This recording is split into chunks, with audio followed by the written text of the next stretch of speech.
Dear students, welcome to the info capsule. Info capsule के YouTube channel में आपका स्वागत है। मैं आपकी रीजनिंग मेंटोर हूँ, प्रियंका नाम है मेरा, और मैं आपको एनटीपीसी की तैयारी करवा रही हूँ। अगर आप एनटीपीसी की तैयारी अभी स्टार्ट करी है तो आप हमारे वीडियोस देख सकते हो। वीडियोस देखने के लिए आपको क्या करना है, यूट्यूब ओपन करना है। यूट्यूब ओपन करके आप उसमें इन्फो कैप्सूल पे जाइए। इन्फो कैप्सूल टाइप करके उसमें आप मेरा नाम डाल सकते हैं, उसमें प्रियंका मैम अगर आप डालेंगे तो आपको मेरे रीजनिंग सेक्शन के सारे वीडियोस मिल जाएंगे जो मैंने पढ़ाए हुए हैं एनटीपीसी के एग्जाम के लिए।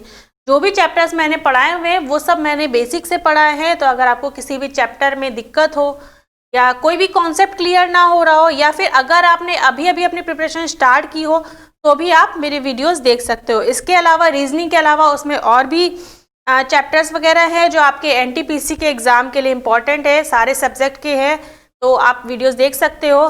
तो ये बात हो गई हमारी किसी भी सब्जेक्ट में चैप्टर को समझने की। अब बात करते हैं प्रैक्टिस सेट की। किसी भी एग्जाम को क्रैक करने के लिए दो चीज़ें ज़रूरी होती।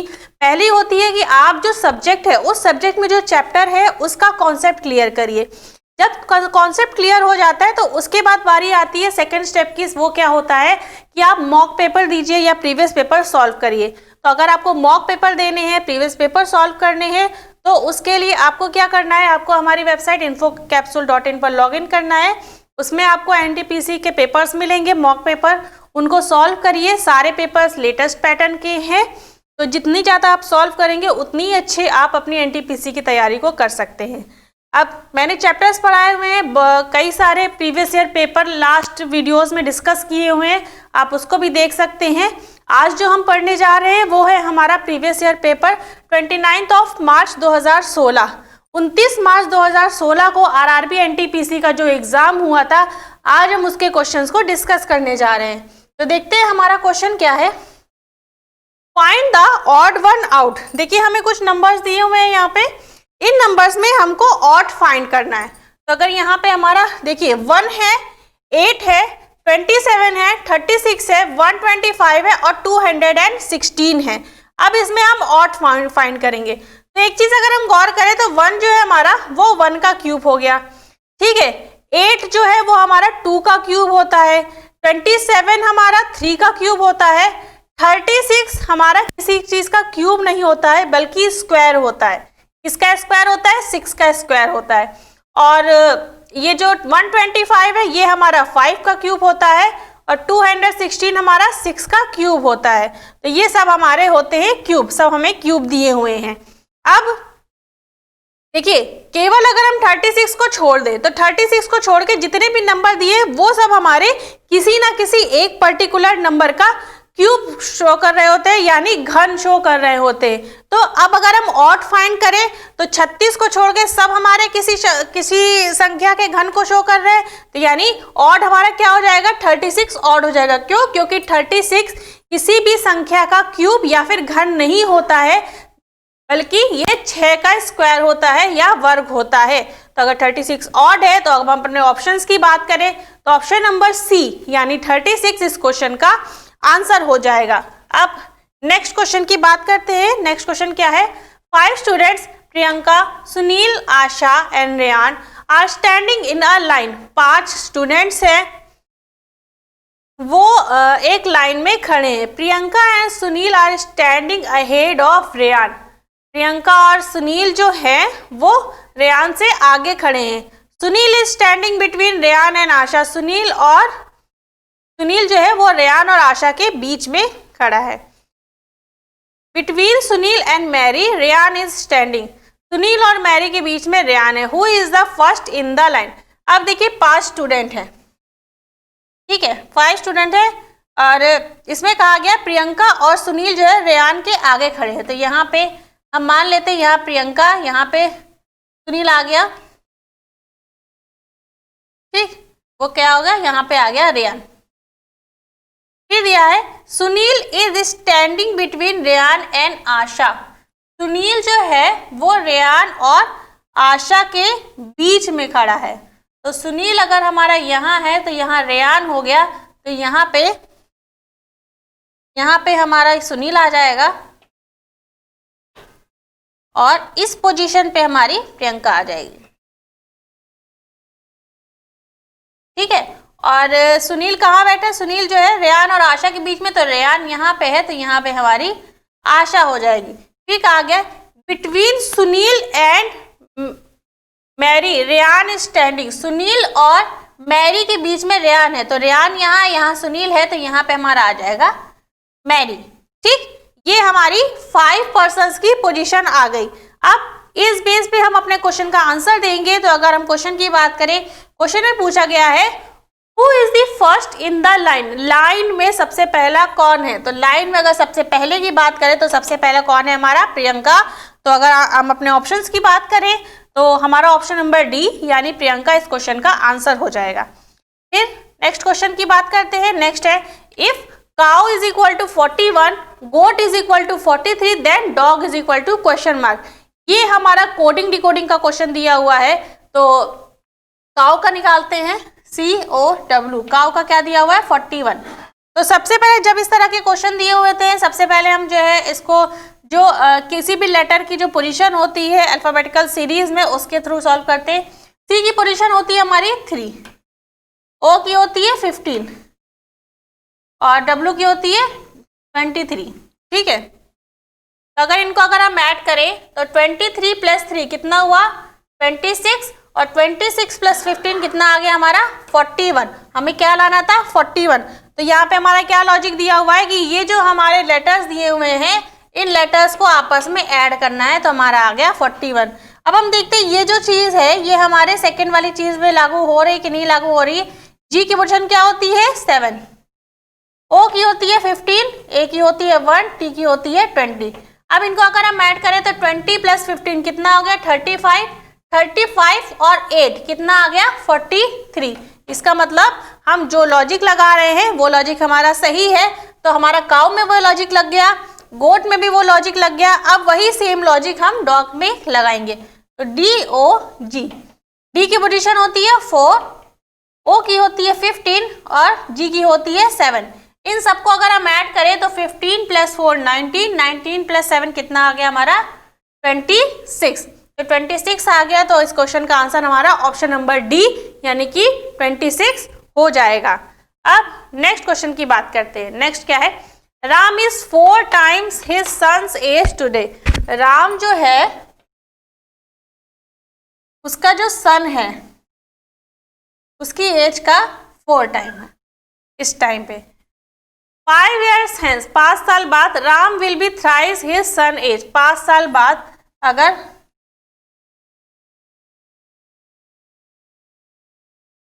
5 साल बाद Ram will be thrice his son है। राम जो है उसकी सन का 3 गुना हो जाएगा, सन का 3 गुना हो जाएगा। ठीक, अब इस पे हम सॉल्व करेंगे। फिर हमको क्या करना है? फाइंड देयर करंट एजेस, दोनों की करंट एज फाइंड करनी है। तो अगर राम को अगर हम x मानते हैं, सन को अगर हम y माने, तो हमारे पास इक्वेशन क्या आ गई? x is equal to 4y। ये इक्वेशन नंबर 1 है। फिर इसको हम x plus 5 y plus 5 into 3 करें तो x की जगह 4y है, तो 4y प्लस 5 3y प्लस 15, और इसको माइनस करेंगे तो y इज इक्वल टू क्या आ गया हमारा? 10। तो y की वैल्यू, y हमारा उसका सन था तो y की एज आ गई हमारी 10। तो y की वैल्यू अगर 10 है और यहाँ पे x is equal to 4y है, तो x is equal to 4 into 10 हो जाएगा। तो x की एज क्या आ गई हमारी? 40। तो राम की एज हमारी आई 40 इयर्स और उसके सन की एज हमारी आ गई 10 इयर्स। ठीक है, 2 एजेस आ गई। अब अगर हम ऑप्शंस की बात करें तो ऑप्शन नंबर बी जो है वो इस क्वेश्चन का आंसर शो कर रहा है 40 और 10, यानी इसमें एज होगी 40 और 10। तो इस क्वेश्चन का आंसर ऑप्शन नंबर 2 हो जाएगा। अब नेक्स्ट क्वेश्चन स्टार्ट करते हैं। नेक्स्ट क्या दिया हुआ है? Julia starts walking towards north. Julia जो है वो नॉर्थ की तरफ चलना स्टार्ट करती है फ्रॉम हर हाउस, अपने घर से नॉर्थ की तरफ चलना स्टार्ट करती है। फिर दिया हुआ है after a while she turn right. कुछ देर बाद वो अपने दाएं मुड़ती है। शी फर्दर टर्न राइट, फिर वो दाएं मुड़ती। Which direction is she facing now? तो जूलिया जो है ईस्ट वेस्ट नॉर्थ साउथ, वो क्या करती है? Walking towards north direction. वो यहाँ से नॉर्थ डायरेक्शन की ओर चलना स्टार्ट करती है।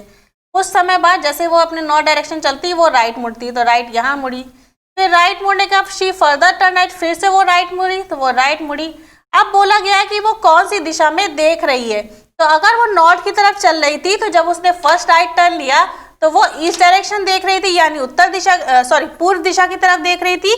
फिर आगे चल के जब वो फिर से दोबारा से दाएं मुड़ी है तो दाएं मुड़ के वो साउथ डायरेक्शन यानी कि दक्षिण दिशा की ओर देख रही है, तो दक्षिण दिशा की देख रही है। तो इस बेस पे इस क्वेश्चन का आंसर हमारा क्या हो जाएगा, ऑप्शन नंबर डी, यानी शी फेसेस साउथ डायरेक्शन, वो दक्षिण दिशा का सामना कर रही है। तो ये हो गया हमारा इसका क्वेश्चन। अब बात करेंगे नेक्स्ट क्वेश्चन की, देखते हैं हमारा नेक्स्ट क्वेश्चन क्या है। Read statements 1 and 2, also read the conclusion 3 and 4 drawn from the statement. कथन 1 और 2 का पढ़े, बयानों से निकाले गए निष्कर्ष 3 और 4 को भी पढ़े। ये हमें सिलोगिज्म का क्वेश्चन दिया हुआ है, इसका क्वेश्चन सॉल्व करते हैं।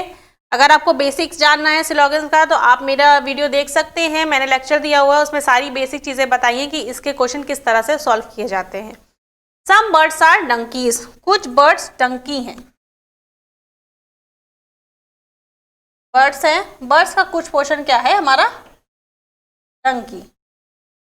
ठीक, फिर दिया है all donkeys are stupid, all donkeys are stupid. अब हमें सॉल्व करना है, इसके बेस पे हमें कंक्लूजन दिया है ऑल बर्ड्स आर स्टूपिड। देखिए बर्ड का कुछ पोर्शन ऐसा है जो डंकी में है, ठीक है। फिर कहा गया है कि जितना डंकी है वो सब हमारा स्टूपिड है, और डंकी का सारा पोर्शन स्टूपिड है, लेकिन ये हमसे कहा गया कि अगर डंकी का सारा पोर्शन स्टूपिड है तो बर्ड का भी सारा पोर्शन स्टूपिड होगा। नहीं, क्यों? क्योंकि बर्ड्स का कुछ पोर्शन ऐसा है जो डंकी में आ रहा है, तो जो कुछ पोर्शन डंकी में आ रहा है वो तो स्टूपिड होगा, यानी सम स्टूपिड आर बर्ड्स हो सकता है या सम बर्ड्स आर स्टूपिड हो सकता है, लेकिन ऑल स्टूपिड्स आर बर्ड्स नहीं, ऑल बर्ड्स आर स्टूपिड नहीं हो सकता। क्यों? क्योंकि हम ये कह नहीं सकते कि बर्ड का ये पोर्शन जो बाकी रिमेनिंग पोर्शन है वो डंकी में आता है कि नहीं आता है। अगर ऑल बर्ड्स आता तब हम कह देते कि ऑल बर्ड्स आर डंकी, तब इस केस में सही होता, लेकिन यहाँ पे दिया हुआ कि बर्ड का कुछ पोर्शन डंकी में आया है, तो बर्ड का कुछ पोर्शन जो डंकी में आया है वही केवल स्टूपिड होगा, बाकी पोर्शन नहीं होगा। पॉसिबिलिटी का केस होता तो पॉसिबिलिटी के केस में हम मान सकते हैं कि all birds are stupid is a possibility, तो पॉसिबिलिटी में सही हो जाता, लेकिन यहाँ पॉसिबिलिटी केस नहीं दिया हुआ है, तो इस वजह से ये हमारा रॉन्ग हो जाएगा। तो थर्ड वाला कंक्लूजन, जो कंक्लूजन हमें थर्ड पॉइंट का दिया हुआ है वो रॉन्ग है। नेक्स्ट पॉइंट की बात करें, सम बर्ड्स आर स्टूपिड, कुछ सम बर्ड्स आर स्टूपिड। अब देखिए वही चीज हमने बोली कि बर्ड्स का कुछ पोर्शन डंकी है, तो डंकी सारा का सारा डंकी स्टूपिड है ही है, तो यानी कुछ बर्ड्स है वो भी हमारी स्टूपिड होंगी। तो ये वाला जो हमारा कंक्लूजन है ये हमारा हो जाएगा सही। तो अगर ये कंक्लूजन सही होगा तो अगर ऑप्शन की बात करें तो लिखा है ओनली 4 इज करेक्ट, ये हमारा इस क्वेश्चन का आंसर हो जाएगा। अब नेक्स्ट क्वेश्चन की बात करें, नेक्स्ट क्वेश्चन हमें क्या दिया हुआ है, a college council is auditioning student for a cultural festival. एक कॉलेज एक सांस्कृतिक समारोह के लिए एक कॉलेज परिषद छात्रों का ऑडिशन ले रही है, उन्हें निम्नलिखित मानदंडों को पूरा करना है। अब हमें एक कल्चरल फेस्टिवल होना है, जैसे कि आप कहीं भी एडमिशन लेने जाते हो तो आपको क्या कुछ एलिजिबल क्राइटेरिया दिया होता है, वो एलिजिबल क्राइटेरिया अगर आप फॉलो कर जाते हैं तो आप उस कॉलेज में एडमिशन ले लेते हैं। वैसे ही इसमें कुछ चीज़ें दी हुई हैं। इसमें क्या हो रहा है, एक सांस्कृतिक समारोह हो रहा है कॉलेज में, उसके लिए ऑडिशन लिए जा रहे हैं, तो उसके बेस पे अब हम देखते क्या दिया हुआ है। कंडीशंस कुछ दी हुई है। फर्स्ट स्टूडेंट है, फर्स्ट कंडीशन है student must know at least 1 dance form, यानी फर्स्ट पोजीशन क्या है, डांस फॉर्म पता होना चाहिए, ठीक है। सेकंड क्या है, student must know to play at least 1 musical instrument, second जो है म्यूजिकल इंस्ट्रूमेंट बजाना।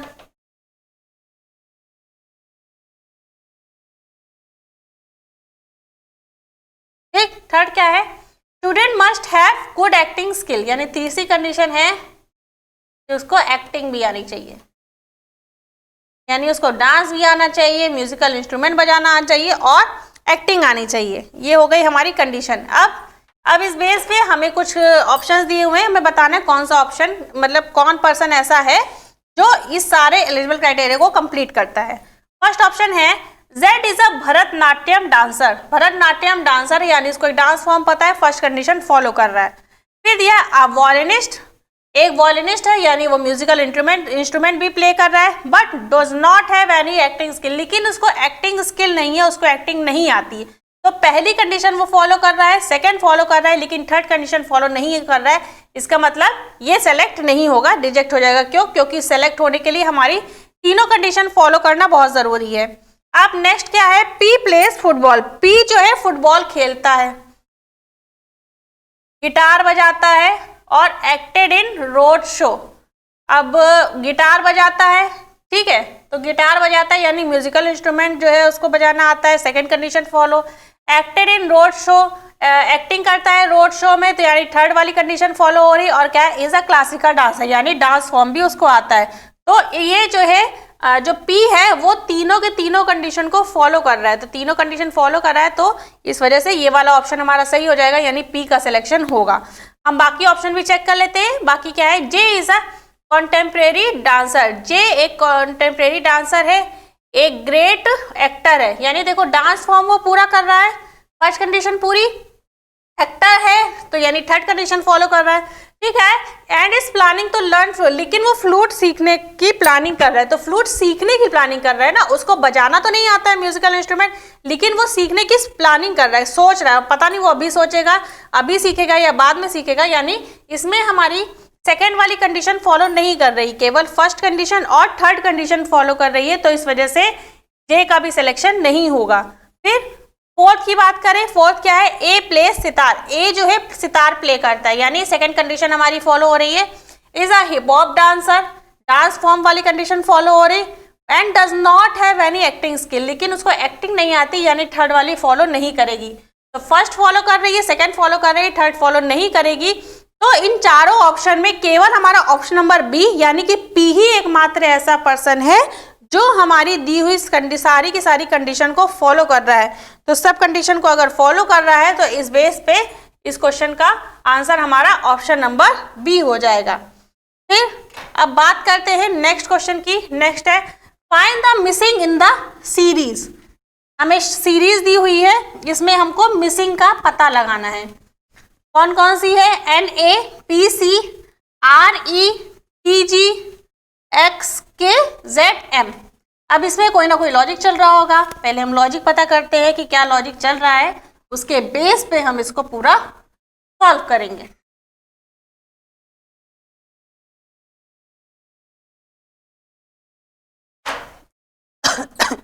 सॉल्व करें इसको, N A P C R E T G X K Z M, ठीक। अगर यहाँ पे हम फर्स्ट से फर्स्ट देखें, N O P plus 2 P Q R plus का 2 आर एस टी प्लस का 2, यहाँ पे हमारी सब में क्या कंडीशन चल रही है, प्लस का 2, तो प्लस का 2 चल रही है, तो यहाँ पे भी हमारी प्लस 2 है, टी यू यहाँ पे आ गया वी, ठीक। अब वी डब्ल्यू एक्स, यहाँ पे हमारा प्लस का 2 हो रहा है, और एक्स वाई जेड ये भी हमारा प्लस का 2 हो रहा है। अब सेकेंड वाले लेटर में देखते हैं, ए से सी प्लस का 2, सी से ई प्लस का 2, ये भी प्लस का 2, ई एच आई यहाँ पे आएगा आई प्लस का 2, ए के प्लस का 2, ये भी हमारा प्लस का 2, तो हमारा क्या आ गया, वी आई। यहाँ क्वेश्चन मार्क की जगह पे वी आई आना चाहिए, तो अगर हम ऑप्शंस की बात करें तो ऑप्शन नंबर बी इस क्वेश्चन का हमारा आंसर हो जाएगा। अब नेक्स्ट क्वेश्चन की बात करते हैं, देखते हैं हमारा नेक्स्ट क्वेश्चन क्या है। कंसीडर द फॉलोइंग इंफॉर्मेशन, निम्नलिखित जानकारी पर विचार करें। अर्थमेटिक का क्वेश्चन दिया हुआ है, dollar means plus, hashtag means minus, at the rate means multiply by, and full stop means divided by. Then find the value of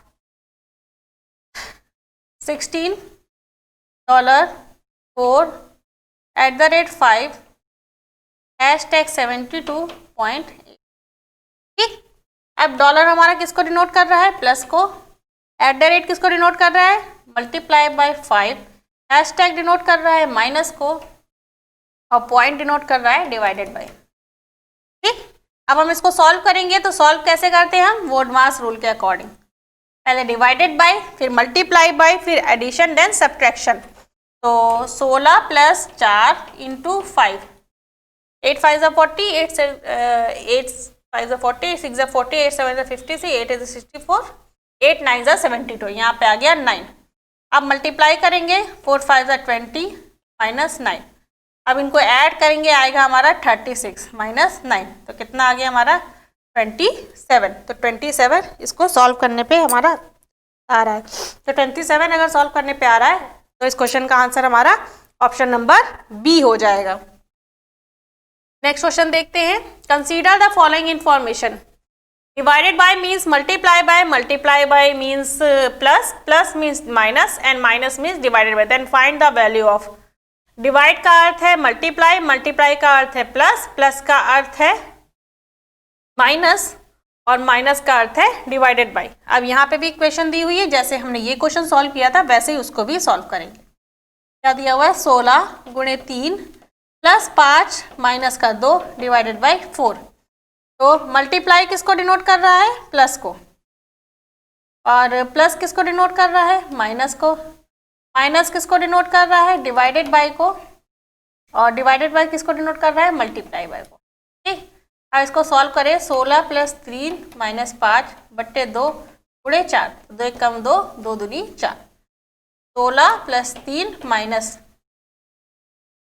5 2 जा 10, 19 माइनस 10। 19 माइनस 10 करेंगे, कितना आ गया हमारा 9। इस क्वेश्चन का आंसर आ गया हमारा 9। तो अगर हम ऑप्शंस की बात करें तो ऑप्शन नंबर ए हमारा इस क्वेश्चन का आंसर हो जाएगा।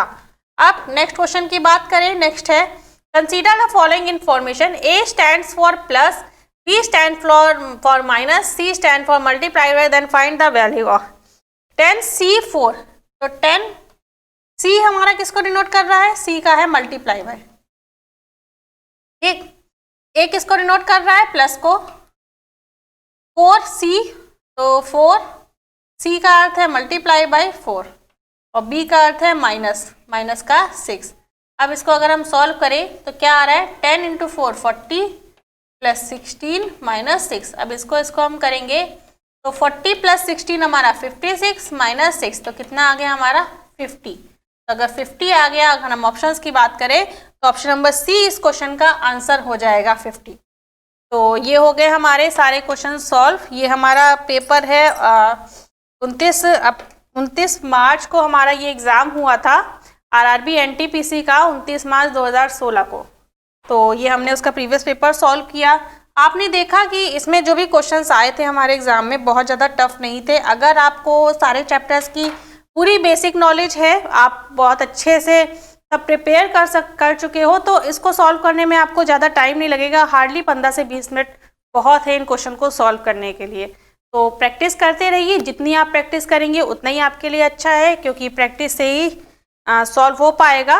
और कोई वैसा इसका कोई रूल नहीं है कि आप किस तरह से एग्ज़ाम को क्रैक करें। तो एग्ज़ाम को क्रैक करने के दो स्टेप है। पहला, जितने भी चैप्टर हो उन चैप्टर को आप बेसिक से तैयार करिए, सारी चीज़ें अच्छे से समझिए कि कौन सा चैप्टर कैसे सॉल्व किया जाता है। और जब वो सॉल्व कर लेंगे तो सॉल्व करने के बाद आप उसके मॉक टेस्ट करिए, प्रैक्टिस से सॉल्व करिए, प्रीवियस पेपर सॉल्व करिए। प्रीवियस पेपर मैंने आपको डिस्कस करा है, आज भी डिस्कस किया है, इससे पहले भी मैंने प्रीवियस पेपर डिस्कस किया हुआ है। तो प्रीवियस पेपर सॉल्व करिए, जितना प्रीवियस पेपर आप सॉल्व करेंगे उतनी जल्दी आप अपनी प्रिपरेशन को इन्हेंस कर पाएंगे। बाकी प्रैक्टिस करते रहिए। हमारी वेबसाइट पे भी आप लॉगिन कर सकते हैं invocapsule.in पर, उसमें आपको एनटीपीसी के पेपर्स मिल जाएंगे। तो प्रैक्टिस करिए, आपका सिलेक्शन ज़रूर हो जाएगा।